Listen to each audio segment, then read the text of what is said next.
Welcome to Innovate Asia, a podcast amplifying visionary voices who confront Asia's toughest challenges with bold solutions. In this powerful episode, we sit down with Wynn from the Human Rights Foundation, who shares his harrowing escape from Burma amidst the military coup. My goal is very simple. I want to be a part of reconstructing new Myanmar. You are the future of the country, right? Yeah. So I want to build a capacity building and technology idea and encourage them to more Google. And 2021, the military coup happened. I believe April 10, a lot of people sent me a screenshot. Basically, they took on television and they call me and they message me and then, hey, Wynn, you are in the list. But some people in the list got arrested. They stay in the prison. Actually, a friend of mine, he got 15 years sentence For trying to leave.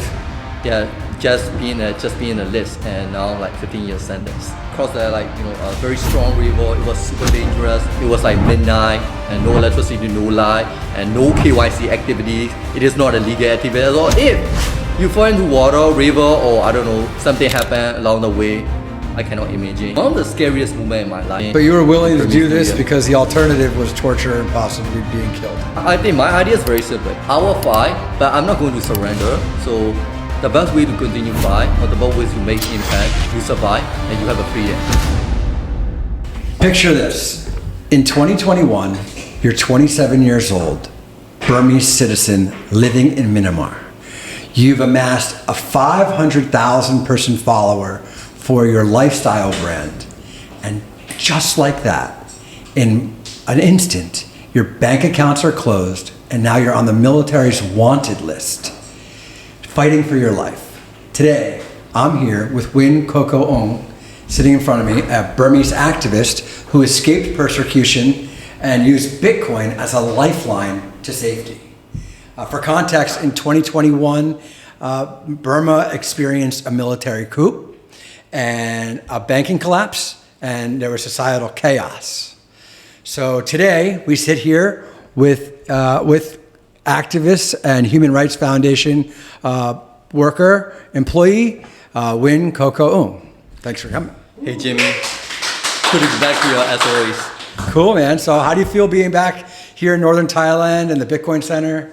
Yeah, I mean, it's super amazing, I feel like my home, my home, because I mostly spend my time in America right now, but I could not go back to Burma at the moment, so I feel like it's coming here, I talk to my Burmese friend, see different places, so I always feel like home every time I return to Thailand. So, and then thank you for hosting me today, man. This is your third time at the Bitcoin Learning Center? Yeah, I believe so. Yeah, it's this is the third time. Second time was in February, and then the first time was in last year, right around August or September. So I mean, every time I come back, I see significant improvement. So great job, man. Thank you.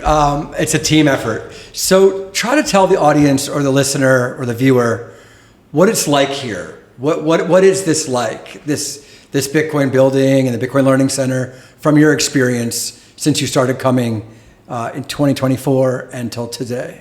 Yeah, I mean, see significant development, right? I mean, first time came here just for the, cultural meetup.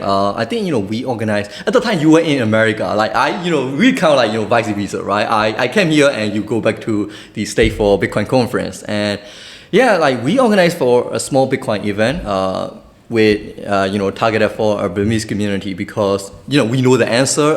Bitcoin is humanitarian tools, and the funny thing is, right? I think we intended to organize Burmese Bitcoin meetup last year here in Chiang Mai Bitcoin Learning Center. Turns out Burmese Bitcoin meetup has more non-Burmese people here. So yeah, but anyway, we had a good chat, all the stuff. The second time we host a Bitcoin workshop here, about I don't know how many, 50 people, right? Show that. Yeah. That was significant, significant. And so this time I was also super excited. Right now, I don't know, in New Year period, right? And even New Year period, it was also spontaneous. My trip is very spontaneous this time. So about, 40 people signed up. So that's fantastic, amazing. I wish, we could do more Bitcoin workshop here. I'm looking forward to it. Yeah, it's great to see you speak. I remember 3 months ago when you were here, Between the international people and the Thai people, there was like 75 or 80 people. Oh, yeah. For the event where you spoke on human rights. Right. At the rooftop. On the rooftop. Yeah. Yeah, that was our announcement of the Bitcoin Marathon and Festival. Right. Sats and Sacks were in town. Remember. Cool. Yeah. So you've seen our development each time. Yeah, I mean, it's growing so fast. It's not only this like physical infrastructure. But you stay like renovating your rooftop, right? So next time I come back here, I'll definitely get on the rooftop and be chill, for Definitely. sure. And also like I see incredible development in Bitcoin Marathon. I can't wait more to see it in. When is it? September or something? November 1st and 2nd. Yeah, November. So I can't wait to see or potentially participate. Yeah. So yeah, amazing, man. Amazing. Yeah. That's great. Today we have the deputy mayor coming after our podcast. Oh, yeah, for our community meeting. Cool. So that's cool that we'll get a chance to introduce Human Rights Foundation, and we'll talk a little bit more about that soon. But I want to get into your story. Sure. Take us back to 2021 in Burma. Before the coup, what was your life like? Tell us a little bit more about what that was like. Yeah, I was actually just a regular guy. I grew up in Yangon mostly. So Yangon is obviously kind of like Bangkok of Burma, right? So not a capital city, but the largest city. So I grew up in Yangon downtown with a mall. So I went to public school. I went to just a regular university. So it goes like I think about like 15 years of my life, human experience, like literally entered the military regime. So I did not know about any outside world. So and then I consume highly censorship media in Burma. So. And then I grew up, I was not a good student. So I was not a good student, but eventually I made it into the law school, law degree. But I mean, that sounds cool if you see it from America or your international audience. But in Burma at the time, law degree is for bad student. Most people aim to get like doctor or engineer, but like some people there's an education system is like you memorize everything. And you basically record it back at the exam at the exact same way as the textbook. And so the more you memorize as a photographic memory, the more like grade or score you get in the exam. And so I was not that kind of guy. And for some reason, I don't know why, but so it's a kind of like a standardization test, right? I was not a part of that. And so I did not get a good score, like barely make it. So the good thing is barely made it, but the bad thing is I had a limited choice at the time. So since I was a bad student at the matriculation exam, aka what is it called, the grade 11. So like final high school exam, right? Let's just say, and so I have a very limited choice as a major. So and then I discussed and talked to different people, and they suggested me to go for a law school, so law major, because one of the lowest major in university at the time. So I mean, I did not have any other choices, so I went for it. So where did you merge into building this following? So I know you were speaking about progress in your country, right? Right. So tell us more about how that developed. Sure. So and then during my university time, I used to go to like internet cafe because I love to use the internet and all the stuff. I think during 2006, 7, 8, 9, I was a high school student at the time. So sometimes I skip my tuition classes. Tuition classes mean we have after school classes. So I skip tuition classes and go internet cafe because I love internet. So I can read like international news. I can follow. I can read international news in English. So I can also improve my English at the same time, right? So but at the time, I usually hang out with my senior brothers from school, from like neighborhood. We play soccer on the street because I wanted to be them, right? I wanted to be grow up like that. And so, but they said, bro, do not go to internet cafe. And also like my teachers, and some other anti-anchor, they told me not to go to internet cafe in 2006, 2007 because going to the internet cafe is a bad behavior in Burma. because like they think, oh, internet is a place to watch pornography video. So like watching a pornography video as a teenager is a bad thing, right? So I always tell about it in the global Bitcoin community because this is something we can sort of like can feed that way, right? So all innovations always get misunderstood. So, but I do not care because I see the benefit of using the internet. Like, I can read international news in English language. I can play game. I can play around the computer because I did not have a computer at my own. So, I play around the computer at the internet cafe. So going back, at the time, I read a lot of positive development of my home country, Burma. And Aung San Suu Kyi was being released in 2010. Changes came in. United States, re-engaged with Burma after almost half of the century, right? So being isolated. So that's a great development. And then along the way, I saw that Hillary Clinton visited Burma and then met with stakeholders. And President Obama, historically came visit to the country, as a historic visit, as an acting U.S. president, American president in over 200 years history of the United States. So that's incredible. It changed my life because like traditionally in my home country, like if you graduated from high school or university, so if you're from an affluent family, usually you go to the West, like America or Canada or Australia. They send their kid to those countries because they know that, their kid could not get a better life here. So like, middle class, just a regular family like me, go to some other Asian countries or Dubai or, like Thailand, Singapore, Japan, Korea, right? So that's kind of like traditional pathway. But I see the difference, in my generation. I think they publish also like, media freedom policy, basically, journalists, they can have a freedom limited freedom, I will say. Limited freedom, United States actively re-engaged diplomatically, economically. So I see the hope. Cool. It was a hope and, okay, so maybe, I wanted to be a part of the history because this is cool, right? Because, sure. And then I decided to remain in Burma. So I actually, I graduated a law degree and I worked for a law firm for 3 months.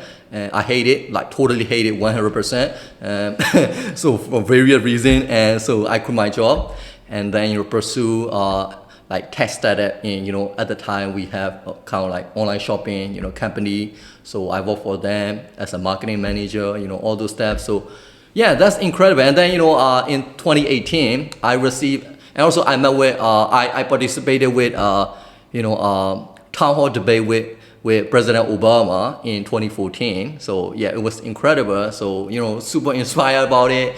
And in 2018, I got a like professional fellowship award from the State Department. So I went to Chicago and then I think I spent about like 6 weeks or 2 months in America.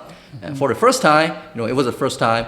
And so a lot of people, when I came back to Burma, returned to Burma, they said, hey, what do you learn? Like, from America, at that point. And then I said, no, actually, I didn't learn anything. But, I learned like culturally, and like a different culture, different experience. But I was in south side of Chicago. You might probably know this. South side of Chicago. And there's a lot of underprivileged kids, they are African American, they live in generational poverty cycle, right? So basically, they sent me to the south side Chicago. And basically, I taught digital literacy to those kids in America. That's amazing. So yeah, at that time, like I see, before going to America, I thought, oh, everyone in America is Elon Musk or billionaire, it's like, extremely rich people. But they didn't send me to New York City or California or LA. They sent me all the way straight to Chicago, back, south side of Chicago.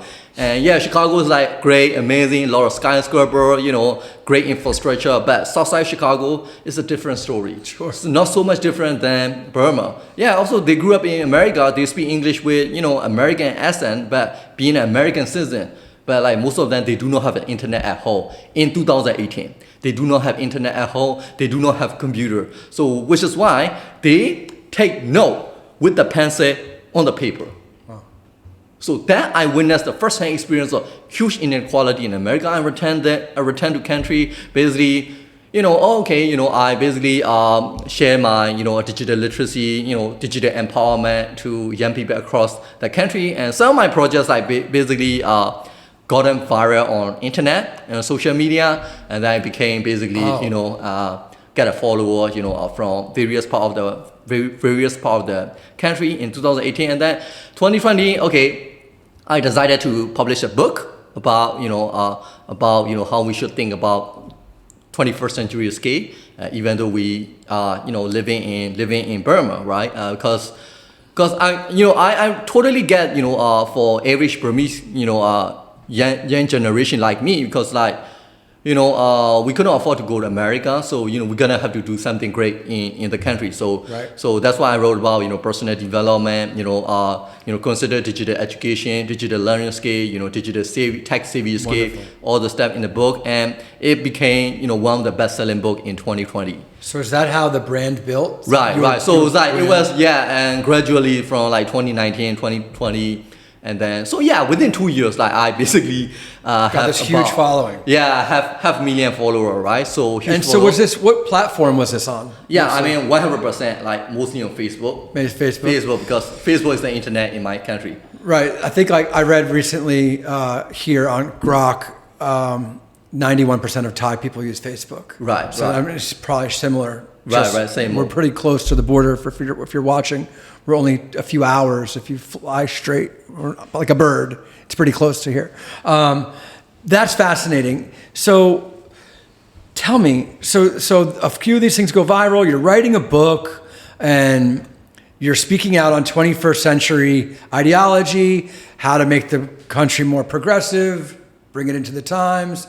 Did you feel like along the way that were you doing something that was really starting to make the current government upset? Did you feel like were they encouraging you, or were you feeling that they were not happy about this? So it was all about my goal is very simple. I want to be a part of reconstructing new Myanmar at that time, and then basically, so most of my kind of activities, my work focusing around development, you empowerment, because you are the future of the country, right? Yeah. So I want to build a capacity building and technology idea, and encourage them to more Google, right? And so all those stuff, and 2021 the military coup happened. So and I was I was not a sort of like a politician. But I encourage young politicians with a fresh idea, fresh perspective. So that was only my thing. In 2020, basically, I endorsed one candidate, who have an idea about, a new technology, but eventually he lost anyway. So, but in 2021, military coup happened. So I have about 500,000 followers. What I'm going to do, right? So that's my idea. The whole point. So I do not like the military coup, because I know that I grew up in Burma almost 15 years under the military regime. I understand that. I study about it. I learn about it. I also see the other countries that this is not a good progress. This is not a good situation, because I witnessed I have experience under the military regime. At the same time, I feel it was actually not a real democracy at all, because they had a constitution, 2008 constitutional issue, but I can explain you in another topic another time. But my point is that even Myanmar has been changing. It was not a real democracy, but we can see the progress. So in 2021, if we make it better, in 2026, 2027, we can get to the better state, right? So slowly progress. I do not see that it's gonna a radical change. So that's fine. But in 2021, the military coup movement is going to draw back everything we have paid, for 10 years progress, 2010 to 2020. So set you guys back in time. Right. So I know that, because we study all about it, along the way. So I have a social capital. What I'm going to do? Yes. So I decided to turn myself into the activist. I use my social media power. I encourage people to do not silence. Hit the road. Raise your voice. Restore democracy, restore the progress.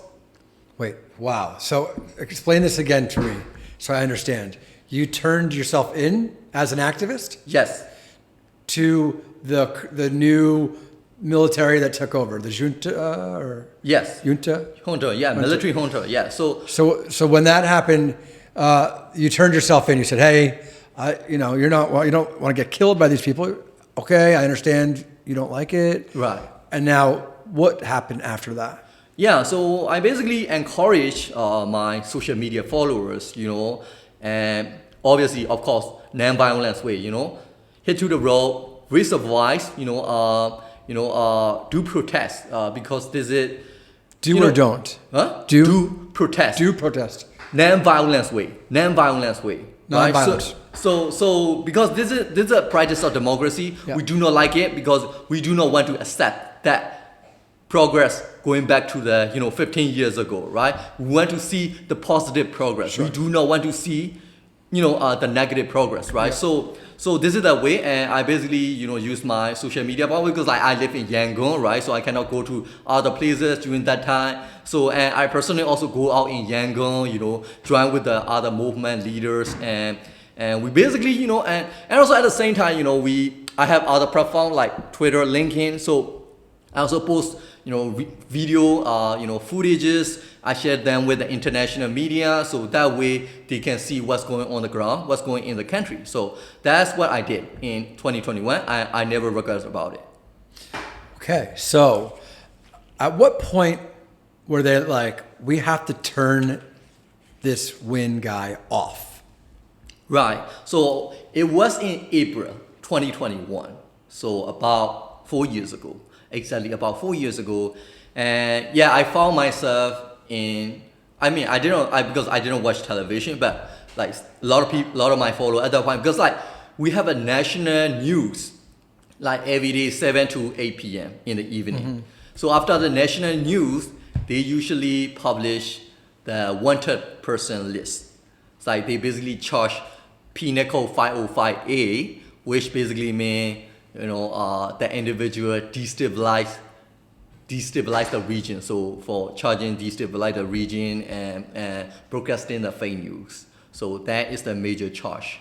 And then they basically released the wanted list, a list of people who they wanted and who they charged with 505A every evening after the national news. And I believe April 10, and a lot of people send me a screenshot, basically they took on television and like they call me and they message me and then, hey Wynn, you're in the list, try to run for your life. Because in Burma at the time, it was really tough. If you got arrested, some people, their family got, that body of, their kid within 24 hours. Wow. So it's like you got arrested, they were tortured, till to the death within 24 hours. Until death. Yeah, it's like basically, your life is like almost something risk, and so nobody can guarantee your safety. As soon as you were informed about this and you verified it for yourself, what was your first thought? Well, I was actually expected since, they announced it a few days ago, like 3-4 days ago. So since I have about like 500,000 followers and, here and there, they have also a strategic campaign to assassinate the character. So here and there on my social media posts, obviously they spend, like a bot, under my Facebook content, and they share and talk all this like negative things, assassinate the characters, dignity. So I also know that I'm on their radars. Yes. So I was expected that since like a few days ago they started announce wanted people list. I was expecting that okay, I'm going to be in the list. So since then even before since then I know I try to be I try to play this safe. So I was like, staying, 2 or 3 nights a day. So at a different place. But you had already turned yourself in. Right. So you're already kind of okay, weren't you? Yeah, I mean, I know that, I fight for justice. I fight for the country. I fight for the future. And so, I'm not going to apologize about it. But, I mean, since they charge like, political reason, I kind of like a little bit intimidated because like I never have charge about my life, and then it's not a regular charge, it's like high level charge, and then there is a lot of not a rumor, Like there's a lot of news, verifiable news with fact, figures, and tangible evidence and images on social media that, if you got arrested, there's a lot of, like, unfortunately, a lot of political activists, individual activists, they got arrested and their family received the dead body within the 24 hours. Like there's all. What's the word? Dead body. So they basically torture to die. Wow. So you thought you did the right thing by turning yourself in. Yeah, I mean, hey, I entered, it's cool, and then you're on this list. I found myself. You're like, what am I gonna do? Well, I mean, okay, so I basically talk to, I have a trusted community, right? I have a trusted community, close friend. Mm-hmm. I talk to them, one of them like very close to also like prominent activists. We talk about an hour, and basically they advise me the best way to get safety is leave Yangon or like Myanmar, Burma at all, because your safety is most important, right? Sure. The safety is most important. So that way, you can continue, that advocacy progress. You can continue, the impact. So, okay, and I took that advice, and I accepted, the advice, and with support from a good friend of mine, I got a private taxi. And from Yangon to Phang, so I think it was a border city. Yeah, Phang is a border city between Thailand and Burma. So I think it was like 5 a.m. or something in the morning, like early morning. So I took a taxi which a good friend of mine basically introduced his sort of like a family friend taxi driver. So he's like trusted guy. So I took a taxi from Yangon to not Chiang Mai, like Phang, and then I was in Phang.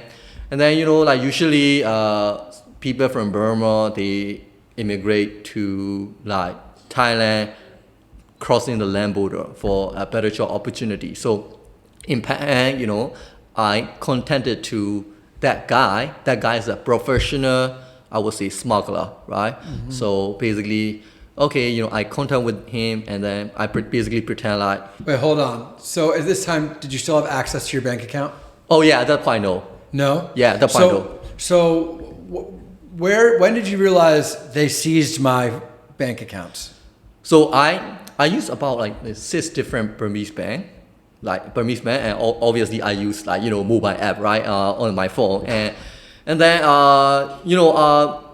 they actually Burmese military has been using a financial freezing a bank account like technique, and it's really work, and it's much more effective because they killing people on the street, and then it is tangible. It is like international media write about it, and which they should not have done it to the Myanmar citizen, like peaceful protester, right? But this is like bad for their reputation, bad for their PR, right? Financial oppression. Yes. Just like switch off a bank account, and then what happened? Nobody knows, right? Because like a lot of regular Burmese people, they do not have access to international platform, no and they prefer only to speak their native language, right? So international people do not speak Burmese language, right? So I mean, it's kind of like so the news like basically lose, right? Because this is what it is. But on Burmese social media, people talk about, hey, help, my bank account's like, got frozen. I just donated about $10 to democracy movement. It's like,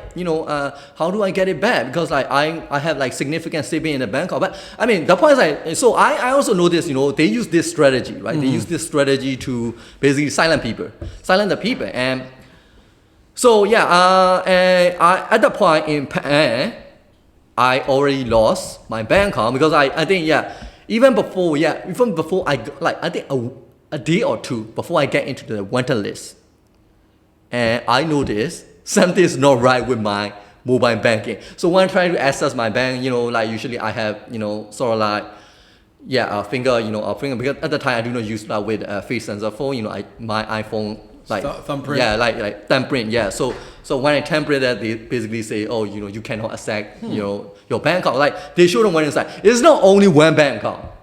All the bank account. Also, I also know that, okay, I think something is not right. Sure, right. And that's why I was explaining to have in the wanted list because like my banking accounts are unusual activities, right? And was having an unusual activity. So this is also one. But you know, the good thing is I have cash and Bitcoin, which is something that you know very interesting. Very interesting. In 2019, you know, I was actually running digital advocacy project, digital empowerment. So I have some sort of like, let's just say, you know, a disposable income.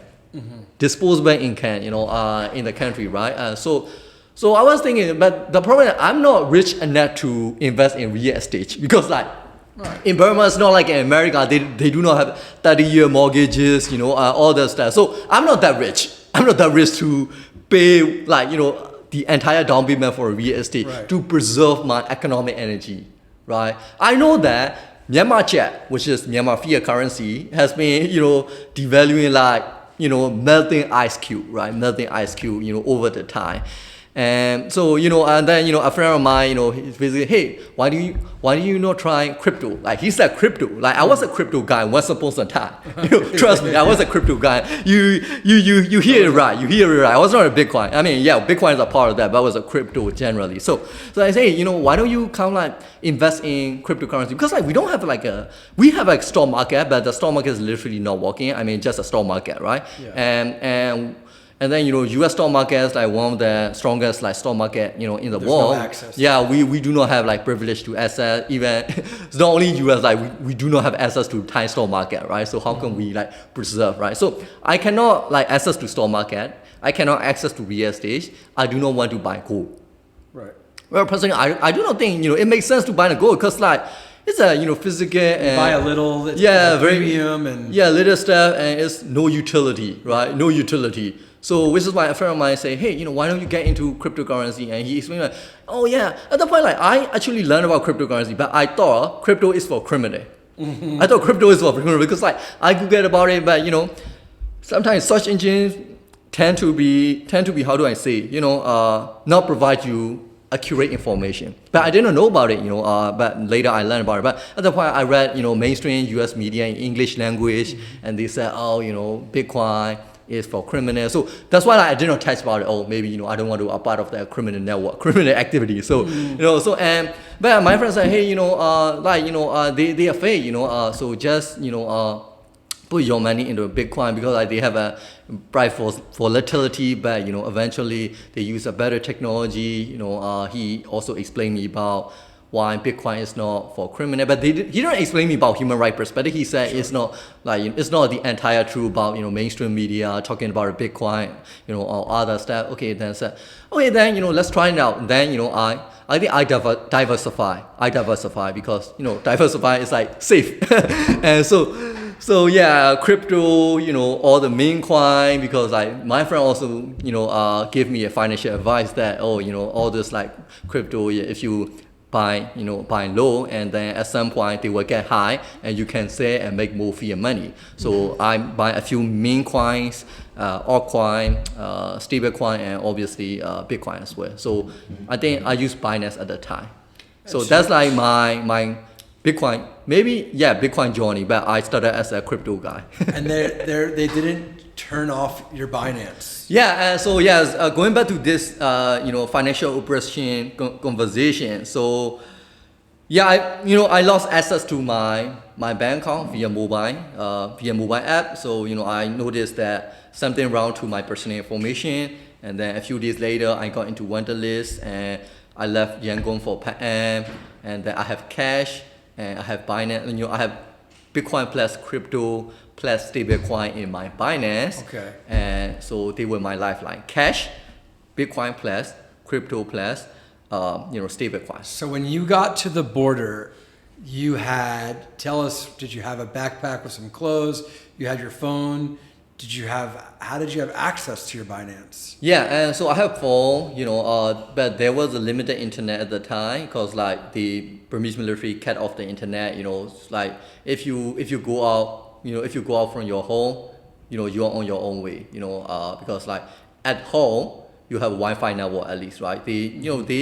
They basically cut off the mobile internet because like they don't want people to be on the street. So the best strategy is just cut off the internet, So if you cut out internet, people would just stay at home, use their Wi-Fi, and see social media. So at the time in Penang, so I was like, I think I had about, I don't know, like some time back, about US 1,000 in cash or $100 cash, and a few Singaporean dollars. So those are in my backpack, my laptop, a few clothes, and yeah, that's it. Didn't you worry about any of this being confiscated when you were escaping from one country to the next? Yeah, so that's like interesting part. So that guy, I mean the smuggler guy, he's a professional guy. He used to basically transport, And what do you pay a guy like this? Yeah, so I had a friend, in Penang. So so I basically pay him in, because like he went in time back.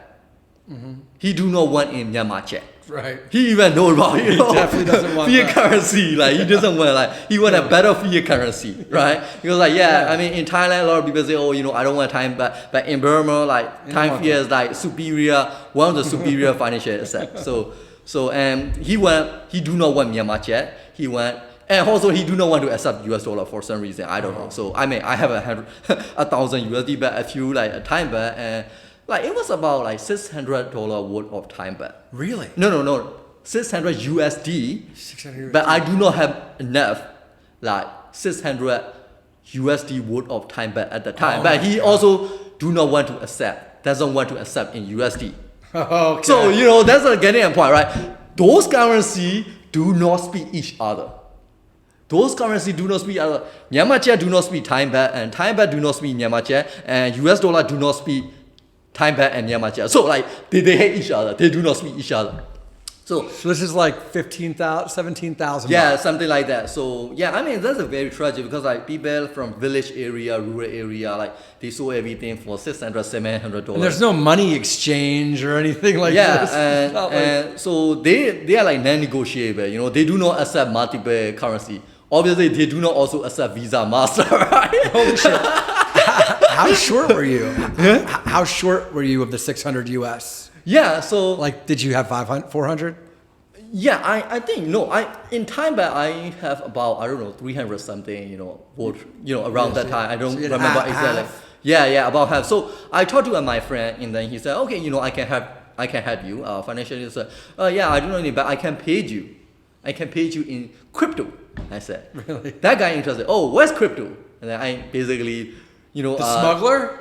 No, not smuggler. My friend Your in friend. Penang. So my friend Okay, is so Jesus. basically he wanted to have it, and he has also superior fiat currency. Okay. Which is time back. Okay. By Burmese standard. Like time back is like superior currency. Because like some people in sort of like second tier or third tier city like Penang, they do Okay. not have access to USD. So they basically store their value in time back. Oh my goodness. Okay. Right. So they do not want to hold. So you're fiat teaching this guy on the fly. Like, Right. you've got to sign up for a Binance account. What's that? In exchange, you got to convert your currency to the exchange, Yeah. and then send it to my address. You're teaching him this? Right, and yeah, On the I mean phone? physically, actually, because I stay at his place. Okay, so I stay you- at his place. So during the war, the first day, So I you're remember. kind of showing and walking him through. and what you can do with, he like kind of like heard about Bitcoin, crypto, all those Yeah. stuff, but I mean, a lot of people already nowadays, everyone heard about it, but they just don't know how, or Yeah. what is going on. So I explain him, so just keep it, and then one day you will be rich. Wait, So, at this time, did you still have access to your followers? yeah, because like it's Facebook, right? They cannot. They can't just turn Yeah, it they off. can shut it off. Like it's on my will, right? It's on my card. But Do you the thing still- is like they can attack me on social media, right? Oh yeah, for sure. Yeah, they can attack me, but they cannot Campaigns. close my Facebook account. Were they whatever. ever able to turn it off over the years, or you still have it today? No, like it's another story. Basically, I now delete it for my safety and my safety and purposes. So, Understood. So that's another thing. But I'll get to that point. Yeah. If we have time. So in the we're in podcast. this crazy border situation where you need cryptocurrency or Bitcoin. You need it. That's the only way that help Right, get so it. because like time back, Myanmar jet, US dollar, they do not speak each other. That smuggler guy, they do not want to accept in Bitcoin or crypto because he have no idea about it. First, second, he do not want to accept Visa or Master, obvious reason. And so I mean, then like cash is the only way.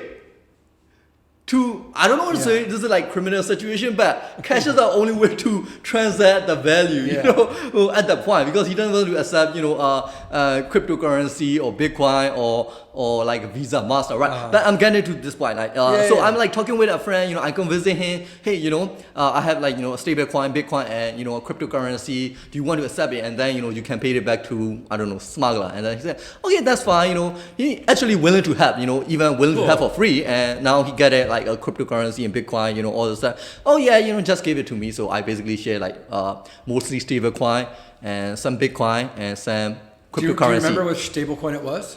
USDT. So like, you know, mostly Tether. Like, so mostly people in Burma, like they use Tether to like as a medium exchange from fiat to Bitcoin or cryptocurrency, right? There's like, you know, people convert to Tether first and Tether to some other Bitcoin or cryptocurrency. Do you see Tether as an important part of the transition from fiat to Bitcoin? Yeah, obviously, because America, like, you know, they have different opinions because, you know, I mean, you know, they using iPhone, living in America, 24/7 electricity, you know, being in, you know, having a freedom and maybe drinking Starbucks, and they can blame, you know, everything that, you know, they might not like, right? Or for example, like stablecoin, whatever. But I think you know, Bitcoin and stablecoins like play important role in developing country, global majority. Yeah, maybe not in America because they don't have the need for it. They already have a stablecoin, right? They already have a stablecoin. They have a stablecoin.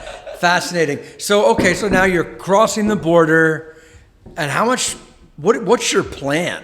Like, do you have family and friends? Like, you're gonna get to Thailand, and now what? Yeah, so I used to also like, you know, travel back and forth Thailand for business and personal reasons. So, you know, have a lot of international and local Thai friends. So my ultimate goal is just to get to Bangkok without getting arrested. So that's my ultimate goal, right? So and then I convinced my friend, and he gave me a, you know, around $600 worth of, you know, time back, and I paid it to a smuggler guy, and I was with about 30 people in a group of 30 people.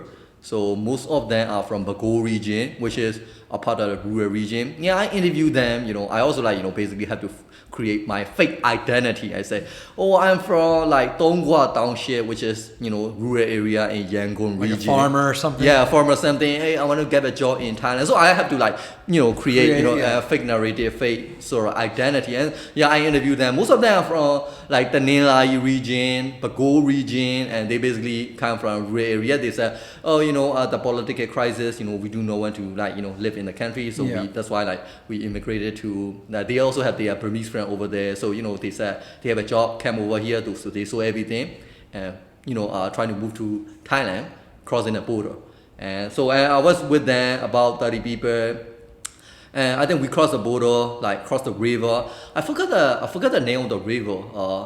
What is it called? It's a very significant river between the Mekong River. No, that's Mekong the other River. side. Yeah, not big as Mekong River. There's a, what is it called? Yeah. Forget about it. Yeah, I'll come back later. If I get it back. So yeah, basically we also crossed the border, like crossed the, like, you know, a very strong river. It was super dangerous in the midnight. Scared? So yeah, I was scared, you know, cause like, I mean, it was like there's no electricity, there's no internet, and it is not legal activities. Yeah, there's no refund if the smuggler, if it doesn't work out. Right. It's not like I'll give you your money back and get you out of jail. Right. And would you go to jail or the military? What would happen if I got arrested? You mean? Yeah. Obviously, I have no idea, but you know, some people in the list got arrested. They stay in the prison. Stay in the prison. And there's actually a friend of mine, he got like 15 years sentence for trying to leave. Yeah, just being in the list, and now like 15 years sentence. Yeah. In the prison. So he will be released maybe 2036. 11 years from now. Earlier. This is crazy. Yeah, I mean, they released you know, a few prisoners, like 5,000 or something. But you were willing to do this because the alternative was torture and possibly being killed. Yeah, I mean, I think my idea is very simple. You know, I will fight, but I'm not going to surrender. So the best way to continue fight, or the best way to make impact, impact is you survive and you have a freedom. Yeah. So, and basically went back, you know, I was with like a group of 30 people, you know, I was one of them, you know, sometimes we walk, you know, sometimes we cross the river. the water is so strong. It was like midnight and no electricity, no light, and no KYC activities. It is not a legal activity at all. If you fall into water, river, or I don't know, something happened along the way, I cannot imagine, nobody's willing to help, right? Because nobody knows who you are. And so it was scary, one of the scariest moments in my life. Eventually, we hit the road like 8 p.m. in the evening, and it was kind of dark. And then across the mountain, across the jungle, we crossed the river. We were in the truck. We were like, being like, laying down behind the bed, and they put some sort of like curtain on top of us just to hide us, and then transport to one point to another, all the way through jungle. It's like they basically drove the car like a Fast and Furious. It's crazy. And I also noticed like they handshake with some Thai police in the border, because they put some sort of like white towels right next to the car. So that's their signal, connecting with the authority. So this is a paid group. Yeah, paid crew. So basically a signal, right? They have some sort of have a towel, a white towel. Put it on the right next to the track, right hand of the track on the left side. So that's like what I noticed. But anyways, I mean, we understand corruption, all the stuff region. So but eventually in the morning around like 10 a.m. in the morning around 12-hour journey, came to an end at the outskirts of Bangkok. And then there's like a few taxi standby, and those guys ask, like Thai language, those guys ask, hey, where do you guys want to go? Because like I think they like associated with all the activities, and then I basically give them sort of like my address in English language. So somebody translated in Thai language, so that guy got me to the address.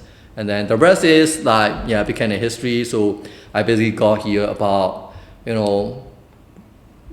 over $1,000 USD in fiat currency, and some crypto Binance, some Bitcoin crypto stablecoin in Binance. So that's what it is. And then in Bangkok, actually I used to be a Southeast Asia youth leader for like State Department. I received award. So I kind of like U.S. Embassy actually helped me a lot. They did. Yeah, during my time. So is that because in 2018 you went to? Yeah. They have all the record, right? All those amazing. Stuff. And you still had your identification with you, your real identity? I didn't bring my passport. Because if you got caught. Bye-bye. Right. So I just want to be safe. But the thing is like, they connected me with United Nations Humanitarian commissioners like UNHCR in Bangkok. So basically, I think at the time it was COVID time. So they contacted me, interview like twice online. So I did not need to go to the office, like UN office in person. But they interviewed me twice. So, and then they basically transfer my case to US Embassy. And then basically they also interviewed me twice. And so the process totally took about 4 months.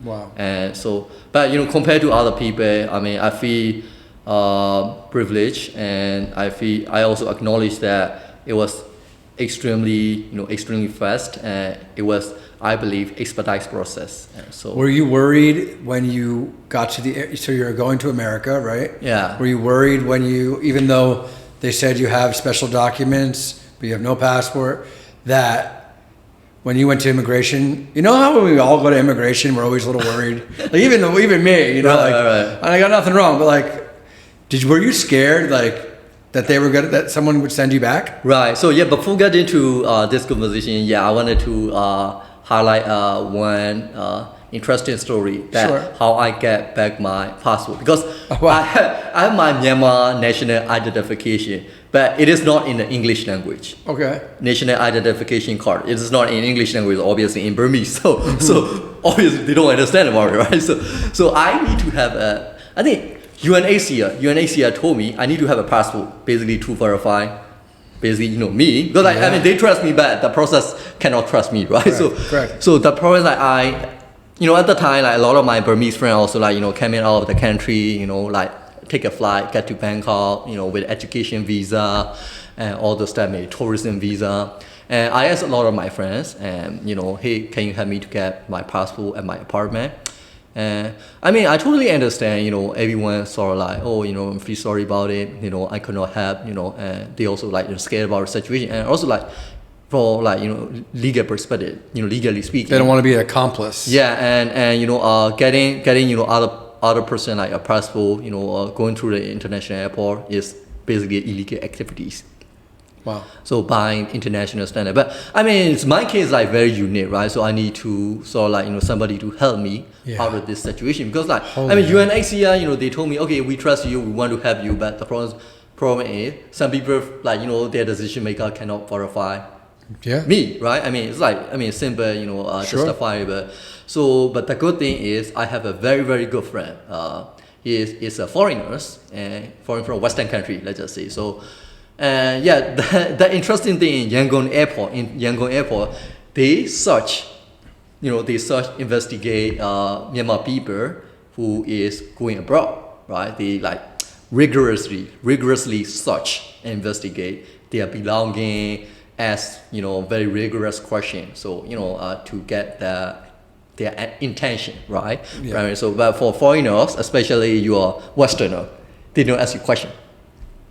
Mm-hmm. Maybe language barrier or maybe just for some other reason. Mm-hmm. And there is I don't want to like mention his nationality, but let's just say Westerner. Like he said, okay bro, got you, I'll get for you, he said. So he was my hope, and then he basically went to my apartment and got my passport, and then he passed the immigration and he tested me. Hey bro, I passed Yangon immigration. And then he got to Bangkok and he was quarantined in, at the time like you need to quarantine 2 weeks at the hotel, right? When you get to Bangkok. So he was quarantined in the hotel for 2 weeks and he released and after his quarantine finished, we met and then basically he handed over my passport and I sent it to UNHCR. Are you still friends with him today? Yeah, I mean, lifelong friend, man. Lifelong friend. This guy is like, my lifesaver. This is great. Yeah. This is such a fascinating story. Yeah, and then I interviewed with U.S. Embassy people, and basically they granted me, hey, congratulations, you are now approved to be settled in America. And they talk about, the idea of America, hey, don't worry about it, you will be fine in America, and then, okay, so. Yeah, I actually have a family friend, in California. So they also step up and said, they are willing to sponsor me. So during my resettlement. So, and then I think some official people from State Department actually contact to my sponsor family. I don't know how the process was, but even before I get like a few weeks prior, I got to California and they basically visited to my family friends, place in Orange County, Orange County, Orange. And they basically asked question like whether they financially and like, socially able to like sponsor me, during my resettlement. And then everything fine, they don't even like call them, they visit physically. They physically to the place, and so everything's fine. Everything's like check off, green light. So basically, I got to LAX from Bangkok to LAX, and then as soon as I got to like airport, and there's actually a one person waiting for me. There was a one person waiting for me, and that one person brought me to a specific immigration lane. And what is it called? Is it like, I don't know, immigrant or some sort of like a special lane for open for immigrant with documents. Yep. So and then I walk along the way and they brought me to a room and then there was a one officer she actually hand over me to another officer and another officer asked me to fill the very long form, basically the entire history, and all the stuff. And then he let me go. So I did not pass regular immigration like checkpoint.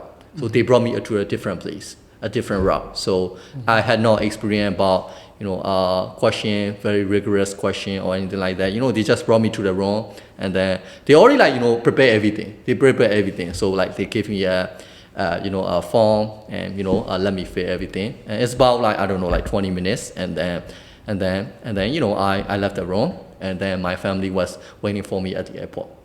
Amazing. So, real quick, your family in Burma, like, is your parents still alive? Do you have brothers or sisters? Grew up with my mom, so Your mom? I'm only child. So Only child? Yeah. And is she still around?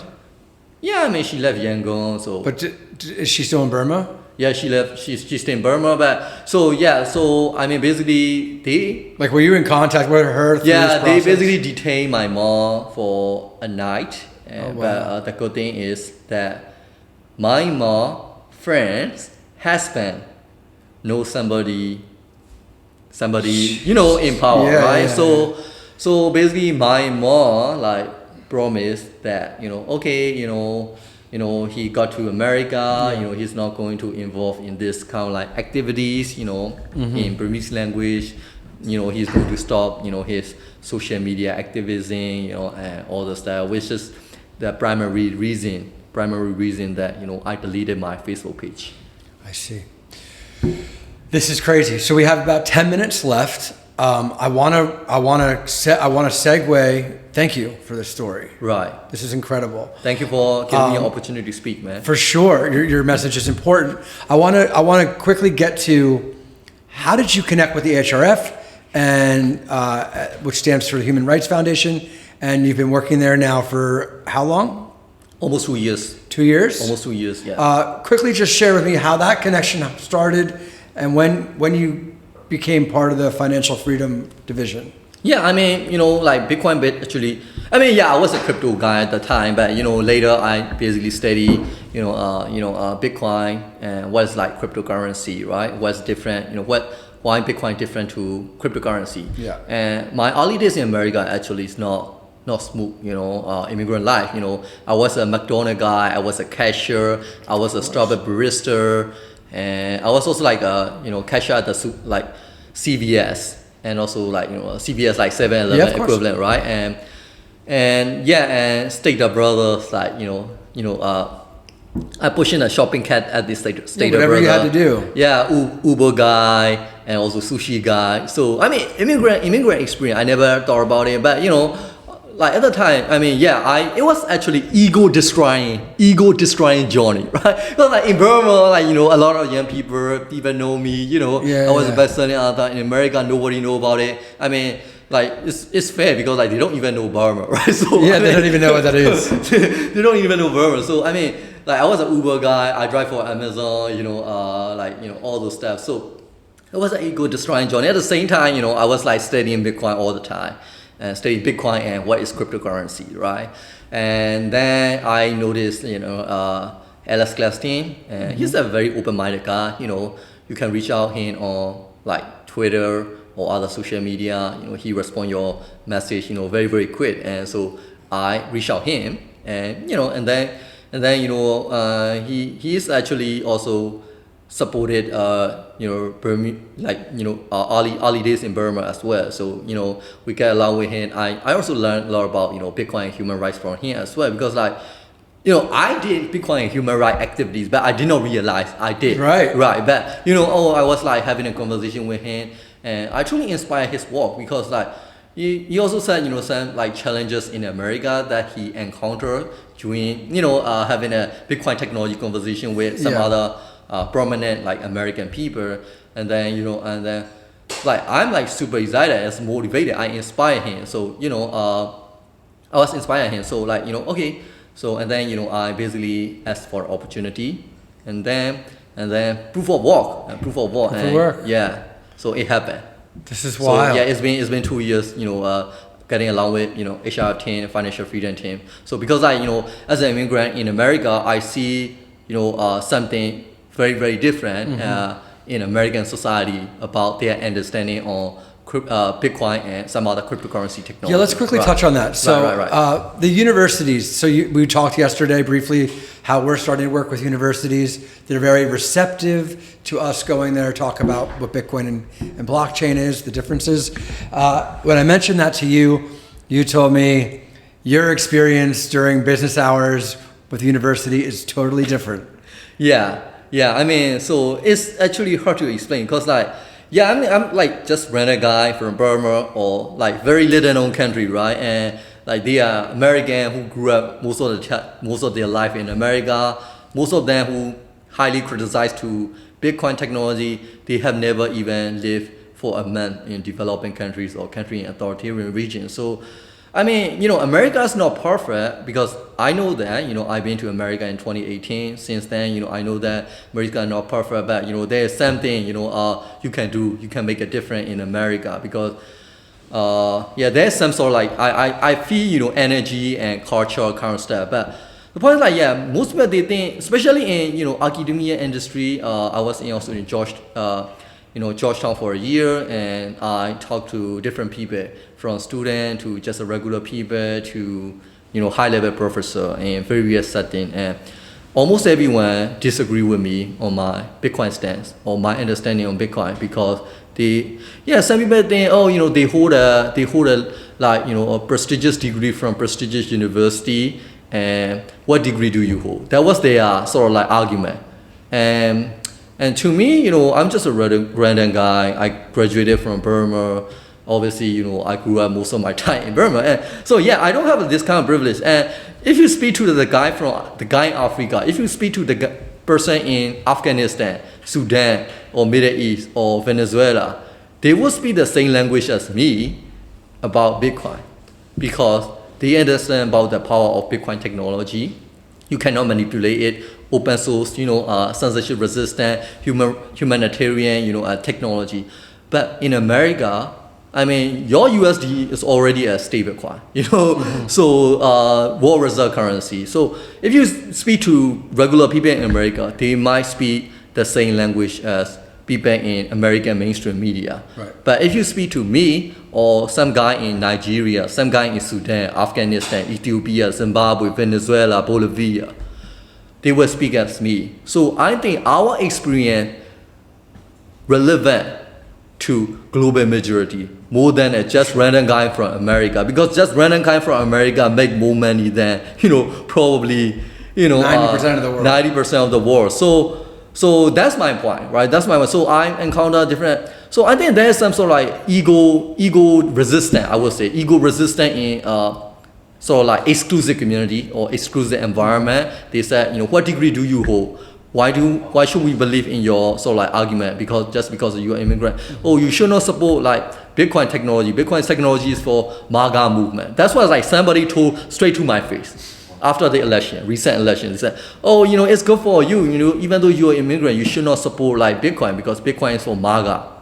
And I said, no, Bitcoin is like apolitical. It doesn't care about your political stance, right? Mm-hmm. So I mean that's what I can encounter, but I think it's more similar like early internet era in Burma in 2005-2006, right? As I said before, beginning of the podcast, I use the internet, even though some people say, oh, internet is for a place to watch pornography video. It is again the Buddhism. It is again the Burmese culture. Do not watch pornography video. I mean, I do not use internet for pornography video. I use internet to study English, see the world, play around the computer because I do not have privilege to own a computer. So that was my point. So I think global Bitcoin trend right now, people hugely misunderstood in Bitcoin technology is the same as most Myanmar people hugely misunderstood internet in 2005-2006 moment. Yeah. So I think we will eventually get there, and it is happening. And I'm super honored to be a part of that. That's amazing. So how can we help the HRF here in Thailand? What could we be doing to strengthen Southeast Asia? What can we do to help your mission for financial freedom? Yeah, so my role is like a global Bitcoin adoption. So I teach Bitcoin education to non-profit leaders, journalists, activists, and all the good people, because I do not want to left behind in the Bitcoin age. So mostly I teach in Asia and Africa. So in South Asia, I left South Asia. And first, from American contents, South Asia is the most overlooked, region in the conversation. So I wanted to fit in the black. So first thing. Second, it is happening. It is happening real, and traditionally, if you want to build a technology, you're gonna have to go to California and Silicon Valley physically because this is the way. This is the way. But Bitcoin is it's not like a top down, ground up. Correct. It is ground up. I met a bunch of Thai Bitcoiners, like Burmese Bitcoiner, Indonesia Bitcoiner here.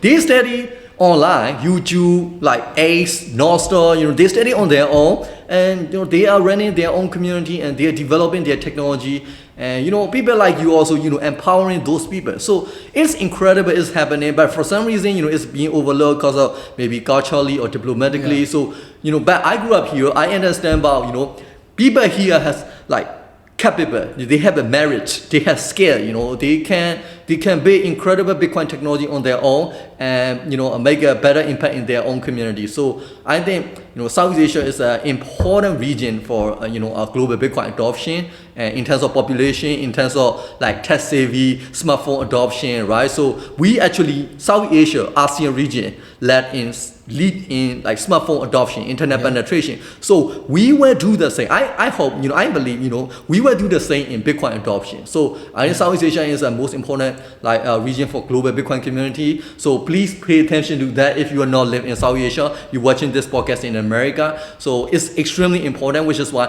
I'm filling in the blank of South Asia in the global conversation. Amazing. Yeah. So we want you to know, we want your entire organization to know that this building is your home when you come to Southeast Asia. We're geographically, strategically positioned. We're very close to Burma. We're very close to China. We're very close to Laos, Cambodia, Vietnam, right, and even Brunei. A lot of financially oppressed people. Right. So whenever you guys are in town, this is your base. We want you to feel comfortable to be here, and you're welcome here all the time. And we're extremely grateful for the work you're doing. Yeah, I look forward to do incredible stuff together, man. Super excited. I'm also like glad that having a Bitcoin Chiang Mai Learning Center in Chiang Mai is it's grateful for us because your strategic location. 700 years ago, Chiang Mai was, one of the major trading road, right? Trading part of the Asia trade. So now I think, we are writing a new history for 21st century and 22nd century, right? People in 22nd century will look back and they will see, they will learn a Bitcoin history in Chiang Mai. Let's write it together. Let's fight it together. Yeah, thanks, man. Yeah, great.